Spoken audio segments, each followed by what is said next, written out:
Lane Ethridge. So welcome to your six-figure mentor. Thanks, brother. How you doing? Awesome. Good. Thanks for being on here. Of course. I've watched you have a lot of success. I've watched you grow.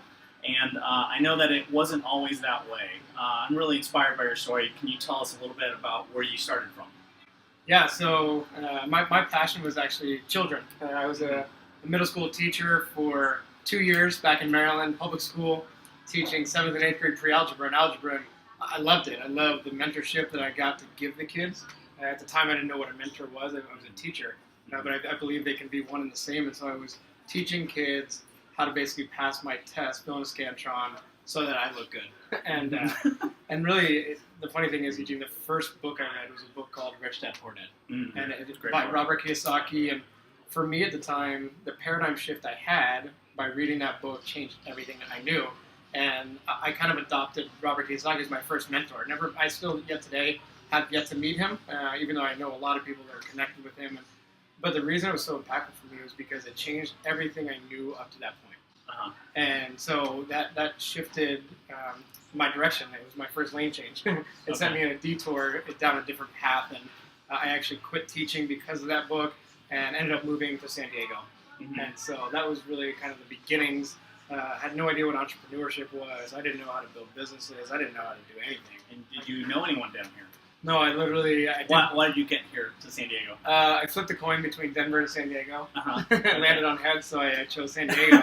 And I moved out here with somebody that I was dating at the time. So I did know one person, but that relationship lasted about 3 months while we were in San Diego. And so now I'm in a new city with no job, no income. I don't know anybody.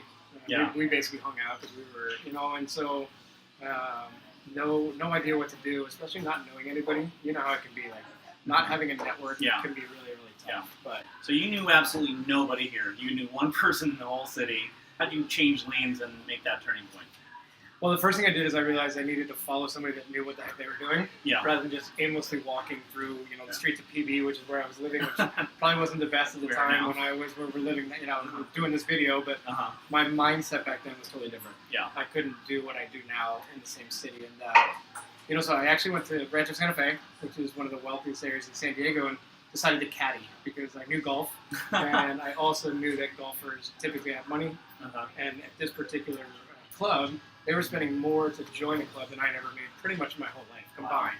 Wow. So my first idea was, why don't I go surround myself with people that I can be around for the full day, 4, 5, 6 hours, take their time, since they got to give it to me anyway, and start to get a mentor in a direction that I want to go without having to pay for it. I think there's a time for both, right? We'll talk about that, but that's what I did. And at the end, I would go have a beer with them afterwards, and they would invite me to their parties and their millionaire mansions and all this kind of stuff. And that was really my first experience learning from somebody that was able to teach me something other than just, how to chug a beer or how to be broke. Now, you talk about two types of mentors. What is the difference between the two types, and how did each help you grow? Well, so again, when I was caddying, I kind of sought them out. So I think there's mentors that we need to seek out. We need to go, they need to go to you. If these people are watching and they want to be mentored by you, reach out, right? Because mentors want to help other people, as long as they're coachable. So, for example, just going out and caddying, I was seeking mentors. I needed them. And a lot of times we say, wait till the mentor appears and, the teacher's ready, blah, blah, blah. I think that can be true too, but the first one for me is go reach out. If you know who you want to be mentored by, go reach out. You may have to pay for it. They may give you some free counsel, they may do whatever, but it's worth it because you know that they can help you. The other ones I think are the passive ones, the ones that come into our life when we need them the most. And I've had multiple people, do that, where I knew I wanted to be mentored by them, but I went so fast and so furious in the direction I wanted to go that I started to bring them towards me. So sometimes you got to go after them. Sometimes you need to go so fast that they actually come to you. So those are the two kind of ones. And we know passive income and active income, right? Sure. Same thing. I think that there's active mentors and there's passive mentors. Okay. You did something kind of a little bit unique to get one of your first mentors. What did you do? Well, you're alluding to Greg, and the first book I read was Rich Dad Poor Dad, which we talked about. The next book was Think and Grow Rich, and that was a whole concept that hit me really home because a guy from Maryland move to California to start creating gold Yeah, trade. yeah. I had just moved from Maryland to California with nothing, and I knew that I wanted to become wealthy. I just didn't know how. The next book I read was 3 Feet from Gold. 3 Feet from Gold was taken from the initial part of Think and Grow Rich about giving up right before your biggest accomplishment. Too often we quit right before our biggest success, before meeting Eugene or Lane or somebody that can take you to the next level. And so I carried a yardstick everywhere. So I rode down to Staples, bought a yardstick, carried it everywhere, like first dates. A wood yardstick. Wood yardstick. It's still in the back of my BMW right now. And again, the reason was that it was a physical attachment that I had to my dreams and my goals. 3 feet from gold. So when I didn't want to make that extra sales call, when I didn't want to go to that networking event, when I didn't want to read that extra book or listen to that audio or the podcast, I had this ruler, this yardstick, and I was like, do it. The long story short is I finally had some success in real estate. I was speaking at an event, and I was up on stage. I had the yardstick, and it just became who I was. Like it was like a necklace or a tie or shoes. So I didn't even think anything about it. And this guy comes up to me and says, cool, real estate, whatever. Why the heck do you have a yardstick? And I said, well, the honest truth is I've been carrying this thing every day for a year, based on a book I read called 3 Feet from Gold. And the guy looks at me, shakes my hand, and says, "You're crazy, but you know what? It's interesting because I'm the author of that book. My name's Greg Reed. Hilarious. I wrote the book, and he was the next speaker.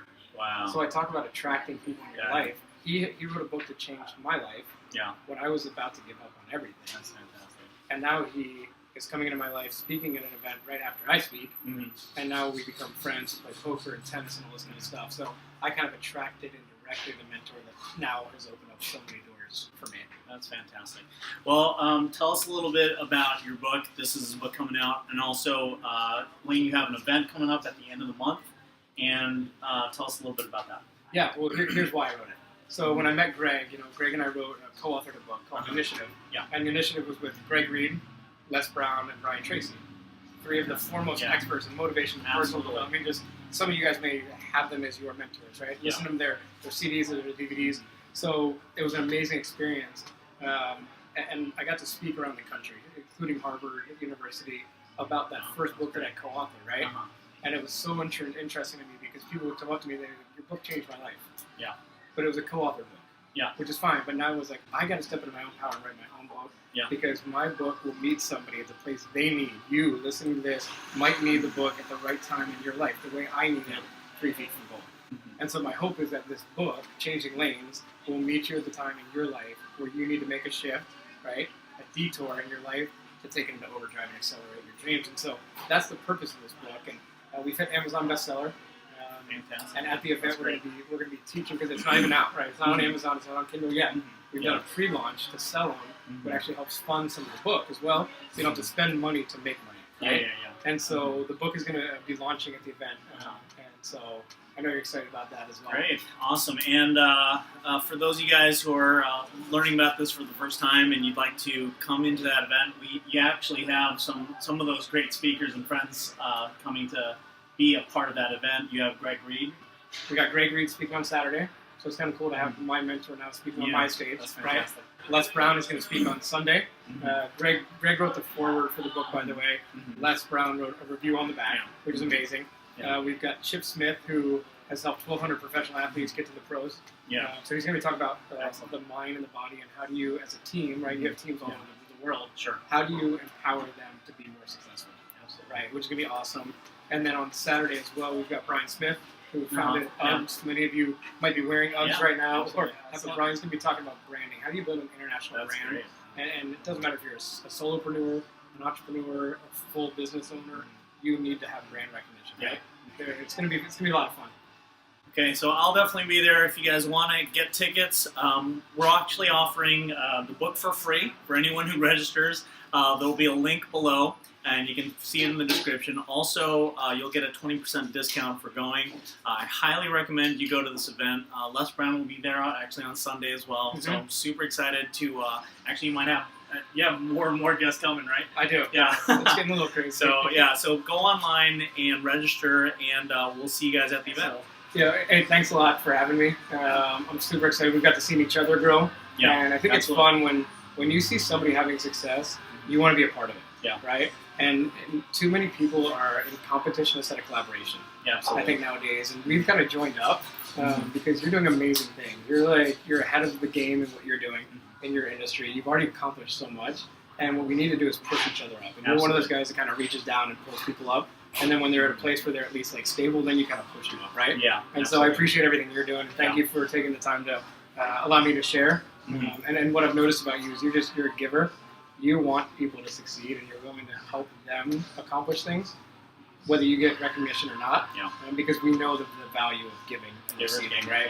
Yeah, Giver's mentality. And so thank you for giving me the opportunity to do that. And I'm excited to have you at the event and network, because you're an amazing networker. Absolutely. And the value you'll bring to the audience just by being there will be huge. So thank you.